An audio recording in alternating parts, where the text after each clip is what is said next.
რაც უფრო მეტი არჩევანი აქვს ადამიანს, მით უფრო მეტად იკარგება ამ არჩევანში. ამიტომ თუნდაც ის რომ მე გადავწყვიტე რომ შია, ანუ რეალურად მშიერი ორგანიზმიდან მაძღარ ორგანიზმამდე უნდა მივიდე. თვით შეფასება, მოდი ესე ვთქვათ, გადაწყვეტილების მიღების პროცესზე 80-85%-ით ზეგავლენას ახდენ. და თავისთავად ცხადია გადაწყვეტილების მიღებაზე, როდესაც ვსაუბრობთ, როდესაც ისე ვიტყვი, ვიცი ვინ ვარ, რა მინდა, მაშინ გადაწყვეტილების მიღება უფრო მარტივია. რაზე მათქმევინებს უარს და რას შემატებს, ანუ რა ზეგავლენას მოახდენს ჩემს ყოველდღიურ ცხოვრებაზე და ჩემი ცხოვრების აზრისზე ეს გადაწყვეტილება.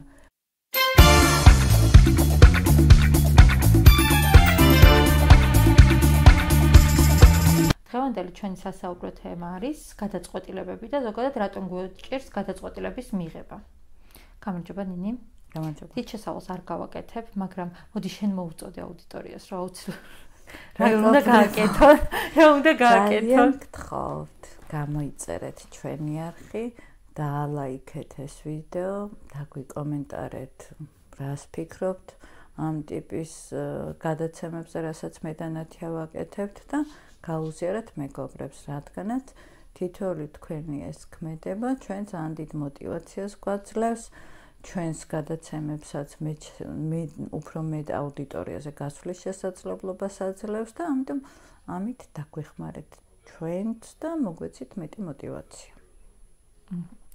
პირველი შეკითხვა ამ თემასთან დაკავშირებით არის ზოგადად რატო უყოყმანობთ გადაწყვეტილების მიღების დროს?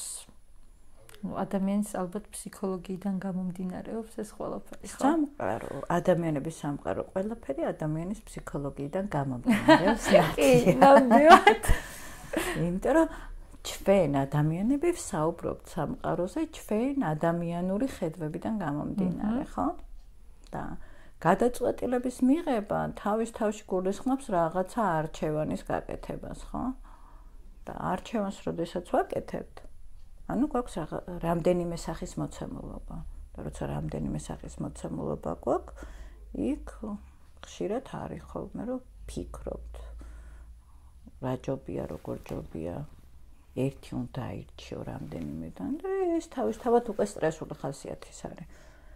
თან ახლა ვინც ბიზნესში მუშაობს, იმან ძალიან კარგად იცის, რომ რაც უფრო მეტი არჩევანი აქვს ადამიანს, მით უფრო მეტად იკარგება ამ არჩევანში. ამიტომ ხშირად ბევრი კვლევა აჩვენებს, რომ თუ ჩვენ გვინდა რომ ადამიანმა სწრაფად მიიღოს გადაწყვეტილება, სამ არჩევანზე მეტი არ უნდა დაუტოვოთ. აი, მარტივი მაგალითი რო ავიღოთ, როცა ძალიან გშია. და ავიცი, გინდა რესტორანში მიხვედი, გინდა სახლში მიხვედი და ბევრი არჩევანი გაქვს საჭმელის. ყველა საჭმელი ეს შენთვის მისაღები არის მოსაწონიანი, მოგწონს. და არ იცი რომელი არჩია. საიდან დაიწყო? ყველაფერი ცოტ-ცოტ. ხო, მაგრამ პირველი რომლიდან უნდა დაიწყო, ესეც პრობლემა არის ხოლმე, ხო? ეს ძალიან ადამიანური არის, როდესაც ჩვენ გადაწყვეტილების მიღება თან არ არის ესეთი თუ ეს არ არის სპონტანური, ხო? იმიტომ რომ სპონტანური გადაწყვეტილებები ხშირად არ არის ხოლმე რეალობასთან ადეკვატური და ამიტომ ძალიან საფრთხილო არის. და გადაწყვეტილების მიღება როდის დგება, როდესაც რაღაცის ცვლილებას ვიწყებთ. თუნდაც ის რომ მე გადავწყვიტე რომ შია, ანუ რეალურად მშიერი ორგანიზმიდან მაძღარ ორგანიზმამდე უნდა მივიდე. ამიტომ აი ამ რაღაცას ვემშვიდობებით, რაღაცას ვესალმებით. ეს უკვე ძალიან მნიშვნელოვანი რაღაცა არის. არსებობს გადაწყვეტილების მიღების დროს შიშებზე რო საუბრობთ. ხო, შემდეგ კითხვა ეგ მქონდა. ნუ შიში თავისთავად ახლავს, როცა ერთი მაქვს შესარჩევი. აქ ხშირად არის ხოლმე რამდენიმე ტიპის შიშზე შეიძლება ვისაუბროთ. ერთი არის მეშინია, რამდენად სწორ გადაწყვეტილებას მივიღებ, ანუ საკუთარ თავს არ ვენდობი და ეს შიში მაქედან არის. მეორე არის შეიძლება მეშინია ხალხი რა სიტყვის ამ ჩემს გადაწყვეტილებაზე. ხშირად ეს შიშიც ძალიან მოქმედებს ხოლმე. აქ მე როდესაც შიშებზე ვსაუბრობ, არ არის აუცილებლად რომ ყველა შიში ერთად მუშაობდეს. და მესამე შიში რაც შეიძლება იყოს ხელის შემშლელი შიშებს ვსაუბრობ ახლა არის რომ არ მაქვს მკაფიოდ შემდგომი სურათიდან ახური რომ რას მოიტანს ეს გადაწყვეტილება გრძელვადიან პერსპექტივაში და აი ესეც იწვევს გარკვეულში ფოთვას, შიშს, დაძაბულობას და ასე შემდეგ. მესამე მაქვს ესეთი კითხვა. რა როლი აქვს არჩევანის გაკეთების პროცესში თვითშეფასებას? პირდაპირ. ეგ მივხვდი უკვე, მაგრამ მაინც დაგისვიკეთ. ანუ პირველი არჩევანის გაკეთების დროს მე თუ მკაფიოდ ვიცი რა მინდა, რა მჭირდება და ამისათვის რა ნაბიჯები უნდა გადავდგო, ანუ ადეკვატური თვითშეფასება მაქვს, პოზიტიური თვითშეფასება მაქვს, ჩემი შიში ბევრად უფრო ნაკლებია. ანუ შეიძლება არ გაქრეს ეს დაძაბულობა იყოს, იმიტომ რომ ყველაფერი ახალი სტრესული ხასიათის არის, მაგრამ გადაწყვეტილების მიღების პროცესზე ნეგატიური ზემოქმედება არ იქონიოს. მე თუ თვითშეფასება მაღალი მაქვს, სხვებს არ ვედრები. შესაბამისად, აქაც თუ ვფიქრობ, რომ ეს ჩემი გადაწყვეტილება სხვებზე როგორ ზეგავლენას მოახდენს, ამ სივრცეში ვმსჯელობ და არა სხვები მე როგორ შემაფასებენ ამ გადაწყვეტილებით. ხო, აქაც ვექტორი შეტრიალებულია და მესამე რაც როცა არ ვიცი, ხო, მკაფიო სურათი არა მაქვს, ესეც თუ მე თვითშეფასება არ მაქვს კარგად ჩამოყალიბებული, არ მაქვს კარგად დანახული, გააზრებული ჩემი ცხოვრების აზრისი, სად მივდივარ, როგორ მივდივარ, მაშინ არის ხოლმე სიტუაციები, რომ ვერ ვხვდები, რატომ უნდა გავაკეთო ეს გადაწყვეტილება, ინტუიციურად ვგრძნობ და არ ვიცი რას მომიტანს და ამიტომ ვღელავ ამ მიმართულებით. თვითშეფასება, მოდი ესე ვთქვათ, გადაწყვეტილების მიღების პროცესზე 80-85%-ით ზეგავლენას ახდენს, იმიტომ რომ ეს არ არის მარტო თვითშეფასებაზე, მაგრამ თუ კი თვითშეფასება ადეკვატური არის, ადამიანი ბევრად უფრო ადაპტურია გარემოსთან, შესაბამისად ეს აისახება მის გადაწყვეტილებებშიც. როგორ გავარჩიოთ ერთმანეთსაგან ემოციური და რაციონალური გადაწყვეტილება, იმიტომ რომ ხშირად არის ხოლმე რომ ემოციები გვმართავს და ამიტომ როგორ უნდა გავარჩიოთ ერთმანეთსაგან? ემოციები გვმართავს ხოლმე, სულ მაგას ვამბობ, რომ ემოციები არის ის არხები, რითაც ჩვენ გარე სამყაროსთან კომუნიკაციას ვახორციელებთ და ასევე საკუთარ თავთან. შესაბამისად ემოციების უგვაქვს. გადაწყვეტილებას რო ვიღავთ, მაშინაც ემოციებში ვართ. მაგრამ მეორე არის, რომ რამდენად შემიძლია მივიღო რაციონალური გადაწყვეტილება. და რაციონალური და ემოციური გადაწყვეტილება ძალიან მარტივი არის. როგორ განვასხვათ? რაციონალური გადაწყვეტილება არის ლოგიკურ, არგუმენტირებულ ფაქტორებზე დაკავშირებული მიზეზ-შედეგობრიობა მკაფიოდ ჩანს. ემოციური გადაწყვეტილება არის შეგრძნებებზე, ემოციებზე და ესეთ არაობიექტურ ფაქტორებზე დამოკიდებული სპონტანური შეენება იყოს, რომ დღეს ცუდ ხასიათზე ვარ და დიონები არა. ხვალ კარგ ხასიათზე ვიქნები, შეიძლება ვინანო, რატო გითხარი არა. ხო, აი მარტივი ფორმულა ეს არის. როდესაც მნიშვნელოვან გადაწყვეტილებებს ვიღებთ, მნიშვნელოვანი არის ძალიან აუცილებელი არის, რომ როგორი ემოციებიც არ უნდა იყოს, აი ეს ტვინი მიზეზ-შედეგობრივი კავშირებით მუშაობს. შესაბამისად, თუ ჩვენ გვინდა რომ გადაწყვეტილება მივიღოთ ეფექტური, ამ შემთხვევაში მნიშვნელოვანი არის აი ეს მიზეზ-შედეგობრივი კავშირების ობიექტური ფაქტორები გავიაზროთ, ლოგიკური, ესე ვთქვათ, გამოსავლები დავინახოთ და ისე მივიღოთ გადაწყვეტილება და არა შეგრძნებების და იმების ემოციების და განცდების სახით, იმიტომ რომ ემოცია, განცდა, შეგრძნება ეფემერული სამყარო არის. იქ აი ესეთი კონკრეტიკა არ არის და ეს ძალიან დიდ ზეგავლენას ახდენს ხოლმე მნიშვნელოვან გადაწყვეტილებებზე. ნეგატიურს მათ შორის. და ბოლოს არ შემიძლია ამ თემასთან დაკავშირებით არ ვახსენოთ ჩვენი პროგრამა, თვითრეფლექსიის პროგრამა. ხო, თვითრეფლექსიის პროგრამა როგორ ეხმარება გადაწყვეტილების მიღების პროცესში ადამიანს და ანუ რა ღირებულებებს უყალიბებს თუნდაც ადამიანებს ეს პროგრამა?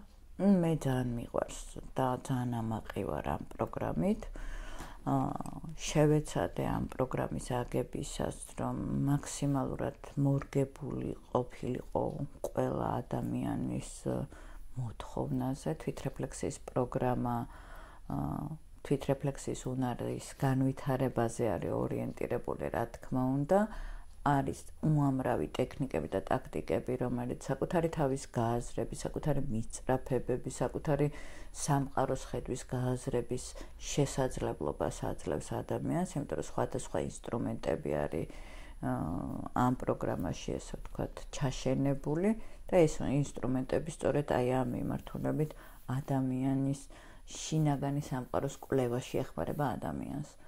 და თავისთავად ცხადია გადაწყვეტილების მიღებაზე, როდესაც ვსაუბრობთ, როდესაც ისე ვიტყვი, ვიცი ვინ ვარ, რა მინდა, მაშინ გადაწყვეტილების მიღება უფრო მარტივია. თუმცა ამ პროგრამაში მათ შორის ძალიან ბევრი საინტერესო ინსტრუმენტი არის, რომელიც გადაწყვეტილების მიღებაში ეხმარება ადამიანს, მაგალითად, როგორ დავალაგოთ პრიორიტეტები. ხო, გადაწყვეტილების მიღების დროს ბევრი ფაქტორი არის გასათვალისწინებელი. ერთი მიზეზ-შედეგობრივობა და საბოლოო ჯამში ეს ჩემი გადაწყვეტილება რაზე მათქმევინებს უარს და რას შემატებს. ანუ რა ზეგავლენას მოახდენს ჩემს ყოველდღიურ ცხოვრებაზე და ჩემი ცხოვრების აზრისზე ეს გადაწყვეტილება. მეორე არის მნიშვნელოვანი არის, შეიძლება რაღაცა ამოცანები იყოს გადასაწყვეტი, მაგრამ რამდენად დროულია ეს ამოცანა ამ გადაწყვეტილების მიღება. ამ მიმართულებითაც ძალიან ბევრი საინტერესო ინსტრუმენტი არის იქ მოცემული, ეს იქნება რაღაცა ეიზენჰაუერის მატრიცას ეძახიან, ამას ძალიან კარგი ტექნიკა არის, დეკარტეს კოორდინატები, რომელიც ასევე ძალიან კარგი ინსტრუმენტი არის და ეს ორი ინსტრუმენტი საკმარისია. ორი კი არა, ერთიც კი საკმარისია იმისთვის, რომ რეალურად მოხდეს გადაწყვეტილების გააზრება. იმიტომ რომ ხშირად ჩვენ პატარა პრიზმიდან ვუყურებთ ხოლმე კრიტიკული აზროვნება სულ არ აქვს ჩართული და გადაწყვეტილების სერიოზული მნიშვნელოვანი გადაწყვეტილების მიღების დროს მნიშვნელოვანი არის რომ ჩვენი ჩვეული სამყაროდან ამოვხდეთ ხო აი ეს ყუთის გარეთ ფიქრით სწორედ ეგ არის რომ ჩემი მატრიციდან ამოვხდე და ზემოდან გადავხედე რომ საბოლოო ჯამში ეს გადაწყვეტილება რაზე გავლენას მოახდენს ჩვენს ცხოვრებაზე. აი მე მაგალითად ძალიან ბედნიერი ვარ, რომ რამდენიმე წლის წინ მივიღე გადაწყვეტილება, რომ შენთან დამეწყო თანამშრომლობა, იმიტომ რომ ამას ძალიან ბევრი ვიფიქრე და ჩვენც რო ვსაუბრობდით, ერთი თვე გქონდა მოლაპარაკებები.